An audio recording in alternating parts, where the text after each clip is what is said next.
Sejam bem-vindos, saudosos amigos. Assistir a uma partida da seleção brasileira ao vivo, no estádio, é sem dúvida um dos maiores espetáculos do futebol. Ver de perto os nossos craques vestindo a amarelinha é um privilégio para poucos.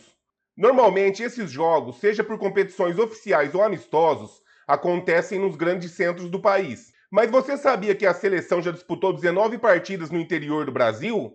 Hoje vamos relembrar essa saudosa história e contar todos os detalhes para você. Mas antes, já deixe o seu like, se inscreva no nosso canal e ative as notificações, clicando no sininho. Assim, você ficará por dentro de todas as novidades do canal. E ajude o nosso canal a continuar ativo, deixando sua contribuição clicando no botão Valeu Demais aqui embaixo. Então vamos ao que interessa.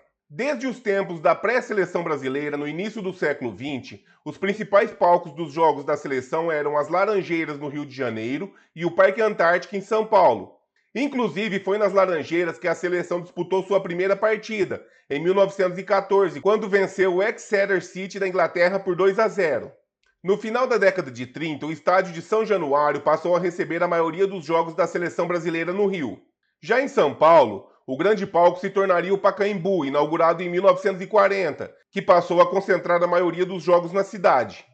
Com a inauguração do Maracanã em 1950, o estádio virou praticamente a casa oficial da seleção brasileira.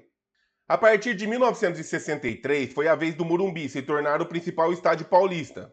Durante décadas, com raríssimas exceções, o Brasil se apresentava apenas no eixo Rio-São Paulo. As 3 primeiras partidas da seleção brasileira no interior do país aconteceu de forma não oficial. A primeira delas foi no dia 10 de junho de 1972, em Uberaba, no Triângulo Mineiro, marcando a inauguração do estádio Engenheiro João Guido, mais conhecido como Uberabão. Antes de estrear o novo estádio, a partida marcou uma homenagem especial a Nariz, ex-jogador da seleção brasileira nascido em Uberaba. Ele disputou a Copa do Mundo de 1938 e teve um papel curioso. Além de zagueiro, foi o médico da delegação brasileira. A seleção principal enfrentou a seleção olímpica e venceu por 2-1. Rivelino e Jairzinho marcaram os gols da vitória, enquanto Zé Carlos do Santa Cruz descontou para os olímpicos. A segunda partida da seleção no interior aconteceu em 1978, na reinauguração do estádio Caio Martins em Niterói. Na ocasião, o Brasil enfrentou a seleção do interior do estado do Rio de Janeiro. Esse jogo marcou a estreia na seleção do zagueiro Oscar da Ponte Preta, do meia Batista do Internacional, do atacante Tarciso do Grêmio e do centroavante Nunes do Santa Cruz. A seleção que se preparava para a Copa do Mundo daquele ano não tomou conhecimento do adversário e venceu por 7-0. Zico brilhou com 5 gols, Nunes deixou o dele logo na estreia e Rivelino também marcou. Em 1980, para comemorar o Dia do Trabalho, a Federação Metropolitana de Futebol organizou 2 amistosos no estádio Elmo Cerejo, o popular Cerejão, em Taguatinga. Na preliminar, a seleção de Novos enfrentou a seleção de Brasília e acabou derrotada. Já no jogo principal, a seleção brasileira encarou a seleção mineira. O goleiro João Leite não conseguiu segurar o poderoso ataque da seleção, que venceu por 4-0. Destaque para Renato Pé Murcho, que marcou 2 gols, além de Serginho Chulapa e Sócrates, que completaram o placar. A partir dos anos 80, a antiga CBD começou a espalhar os jogos da seleção pelos 4 cantos do país, rompendo aos poucos a tradição do eixo Rio-São Paulo. A primeira partida oficial da seleção no interior do Brasil aconteceu no dia 14 de março de 1981. O Brasil enfrentou o Chile no estádio Santa Cruz, em Ribeirão Preto. A experiência foi considerada infeliz pelo então presidente da CBD, Giulite Coutinho, que ficou irritado com a baixa presença de público, já que as emissoras de TV transmitiram o jogo para a região de Ribeirão Preto. Dentro de campo, o time comandado por Tele Santana não empolgou, mas venceu por 2-1, com gols de Zico e Reinaldo. No dia 27 de maio de 1982, a seleção brasileira enfrentou a Irlanda, na inauguração do estádio Parque do Sabiá, em Uberlândia, no Triângulo Mineiro. A partida marcou a despedida da seleção rumo à Copa do Mundo da Espanha, e foi uma despedida em grande estilo. O Brasil venceu por 7-0, com 2 gols de Serginho Chulapa, 2 gols de Sócrates e 1 gol cada de Luizinho, Zico e Falcão. A torcida foi ao delírio. Jamais o Brasil havia conseguido uma goleada tão expressiva às vésperas de uma Copa do Mundo. E a imprensa já cravava com entusiasmo: assim vamos ao Tetra. Em 1983, aconteceu o primeiro jogo de uma competição oficial no interior do Brasil, e mais uma vez foi em Uberlândia. A Copa América daquele ano não teve sede fixa. Os jogos foram realizados no formato de turno e retorno.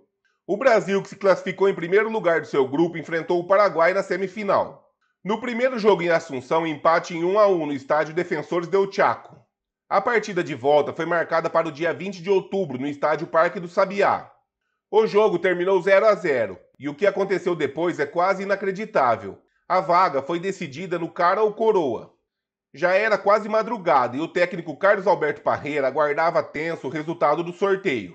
Cerca de 100 pessoas se acotovelavam na pequena sala de imprensa do estádio, enquanto o boliviano Edgar Penha Herrera, representante da Confederação Sul-Americana de Futebol, lançava ao ar uma moedinha de 5 pesos. E deu Brasil, já que a moedinha caiu com a face para cima. Assim, na pura sorte, a seleção brasileira estava classificada para a final da Copa América. Depois de 4 anos sem jogar no interior, a seleção brasileira voltou mais uma vez a Uberlândia, para enfrentar o Chile em um amistoso. Quando a seleção entrou em campo, uma surpresa tomou conta do estádio. A camisa do Brasil trazia o patrocínio da Coca-Cola num grande retângulo vermelho. Numa época que a CBF atrasava até o pagamento do restaurante que fornecia a alimentação da seleção, o então presidente Nabi Abichedi fechou um patrocínio com a multinacional por $40 mil. O Brasil venceu por 2-1, com gols de Valdo do Grêmio e Renato Pé Murcho do Atlético Mineiro. A seleção, que faria outro amistoso 3 dias depois, foi proibida pela FIFA, que ameaçou punir a entidade caso voltasse a jogar com algum patrocínio na camisa. Portanto, essa é a única partida na história que a seleção brasileira jogou com uma empresa estampando sua camisa de jogo. Depois de 3 partidas em Uberlândia, em 1990 o Brasil seguiu para Campinas, onde jogou no estádio Brinco de Ouro. No dia 5 de maio, a seleção comandada por Sebastião Lazzaroni venceu a Bulgária por 2-1, com gols de Miller do Torino e Aldair do Benfica. Quase um ano depois, no dia 17 de abril de 91, a seleção, que passava por uma grande reformulação sob o comando do técnico Falcão, entrou em campo em Londrina, no Estádio do Café, para enfrentar a Romênia. O Brasil entrou em campo com Sérgio dos Santos no gol. A linha defensiva tinha Balu do Cruzeiro, Ricardo Rocha do São Paulo, Márcio Santos do Internacional e Leonardo do São Paulo. No meio de campo tinha Mauro Silva do Bragantino, Moacir do Atlético Mineiro e Neto do Corinthians. No ataque, Renato Gaúcho do Botafogo, Bebeto do Vasco e Mazinho do Bragantino. O único gol da partida foi marcado por Moacir. A partida seguinte foi contra a Bulgária, no dia 28 de maio de 91, a 4ª vez da seleção brasileira no estádio Parque do Sabiá, em Uberlândia. Os testes do técnico Falcão continuavam, e a seleção contou com várias caras novas nesse amistoso, como do lateral direito Odair, do zagueiro Wilson Gotardo, do lateral esquerdo Lira, dos meio-campistas Márcio do Corinthians, Valdir do Atlético Paranaense e Luiz Henrique do Bahia, e dos atacantes Almir dos Santos, Careca do Palmeiras e Valdeir de Fleche do Botafogo. A grande promessa Denner da Portuguesa entrou no decorrer da partida, substituindo o Neto. O Brasil venceu por 3-0, com 2 gols do capitão Neto e um golaço de João Paulo. Após o vice-campeonato da seleção na Copa América de 91, Falcão foi demitido e a CBF anunciou Carlos Alberto Parreira como seu substituto.